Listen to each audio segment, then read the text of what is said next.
just going over the timing.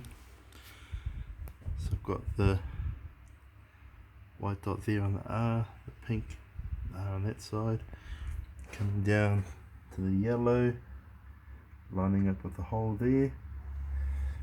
Then on the back side there,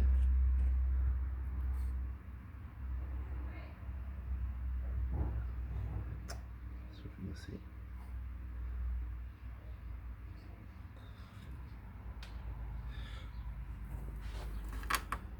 with the orange and the white dot there, orange and the white dot there. Just be able to see the yellow through the hole. Up there, pink and the white dot there. On the L. Yeah, so hopefully it's ready to turn over.